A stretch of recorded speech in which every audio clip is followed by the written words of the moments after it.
अभी अपन कुछ डिस्कशन करेंगे प्राइवेटाइजेशन को लेकर। अंकल जी देंगे अपना एडवाइस और अपनी सजेशंस और अपने opinion on the topic privatisation यानी कि निजीकरण। प्राइवेट भी जरूरी है और सरकारी भी जरूरी है। दोनों जैसे तराजू के दो पहलू होते हैं, तो बैलेंस बहुत जरूरी होता है। अगर बैलेंस नहीं होगा तो स्थितियां बिगड़ जाएंगी। सरकारी हमारी क्वालिटी कंट्रोलर होती है, प्राइस कंट्रोलर होती है, जिससे गरीबों को भी माल सस्ते में उपलब्ध होता है और क्वालिटी बढ़िया मिलती है। अगर सब प्राइवेट में चला जाएगा तो वहाँ जो है क्वांटिटी होती है और पैसा होता है। वो मनमाने दाम से आपको गिरी हुई क्वालिटी का माल सप्लाई दे के पैसा लेंगे। एग्जाम्पल, हम कानपुर के निवासी हैं। लाल इमली बहुत विश्वविख्यात है। लाल इमली के रेट और रेमंड के रेट में अंतर देख लीजिए। लेकिन लाल इमली की जो क्वालिटी है वो रेमंड क्वालिटी नहीं दे पाएगी। जितना भी जानकार आदमी है वो लाल इमली को प्राथमिकता देता है। इसलिए सरकारी पीएसयू वो प्राइस कंट्रोलर हैं, साथ में बढ़िया क्वालिटी देते हैं। इसका विशेष ख्याल रखना चाहिए। और अगर सब आपने प्राइवेट को ही दे दिया तो आज हमारे यहाँ एक सहारा उदाहरण है। हर घर में 30-40 हज़ार की एफडियाँ पड़ी हैं, लेकिन 30 पैसे नहीं मिल रहे हैं और भटक रहे हैं। उनको दुनिया भर के मामलों में उलझाया जाता है कि अब एफडी जो है आप इस प्लान में करवा दीजिए, आज उस प्लान में करवा दीजिए, लेकिन पैसा नहीं मिल रहा है। नो डाउट सुब्रतो राय जी की बहुत बढ़िया है। सुप्रीम कोर्ट में हाजिर होते हैं तो 200 वकील खड़ा हो जाता है। हमारे पास तो एक वकील को सुप्रीम कोर्ट में फीस देने की पैसा नहीं है। मान लीजिए हमारे यहाँ 20 हज़ार की एफडी है, हम सुप्रीम कोर्ट में 4 लाख का 5 लाख का वकील करेंगे 20 हज़ार वसूलने के लिए? नहीं कर पाएंगे। तो अगर सब प्राइवेट में दे दिए तो बाहुबली हैं, हम उनसे जीते नहीं पाएंगे और वो हमें लूट लेंगे।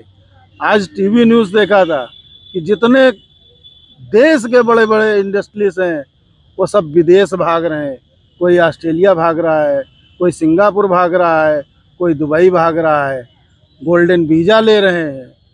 तो अगर ये सब लूट के भाग जाएंगे तो इंडिया का क्या होगा?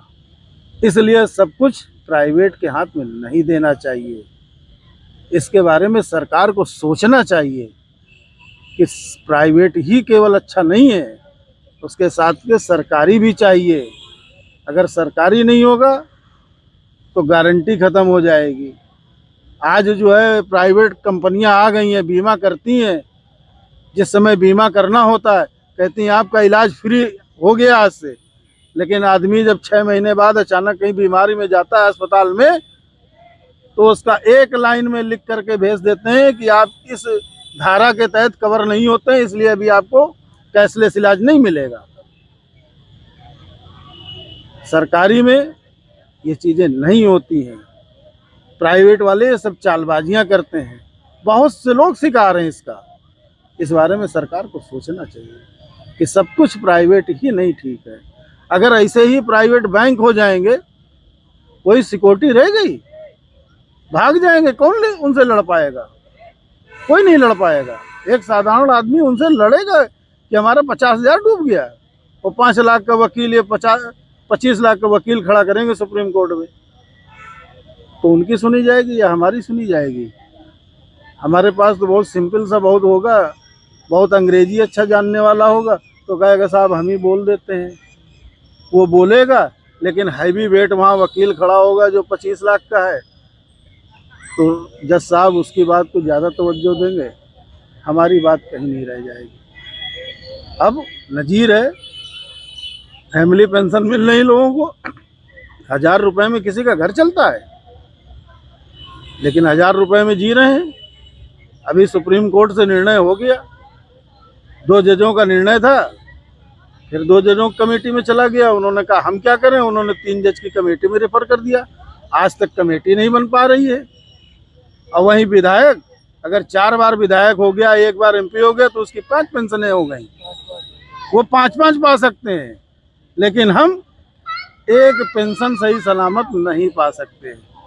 इसलिए सब कुछ एकदम से प्राइवेट की तरफ ही झोंक देना अच्छी चीज़ नहीं है। इस बारे में सरकार को सोचना चाहिए कि हमारे देश की आबादी 140 करोड़ पहुंच रही है, अमेरिका की आबादी केवल 33 करोड़ है, जो शायद अगर 25 करोड़ तो लगभग सरकार ही अनाउंस करती है, लेकिन 33 करोड़ ऐसे होंगे। तो हमें यूपी की आबादी, अमेरिका, यूपी कहते हैं विश्व का छठा देश है आबादी के मामले में, तो कहाँ से हमारी तुलना हो रही है।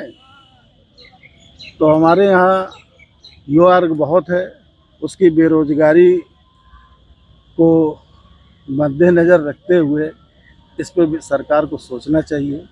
सब कुछ प्राइवेट हाथों में ठीक नहीं है। ठीक है।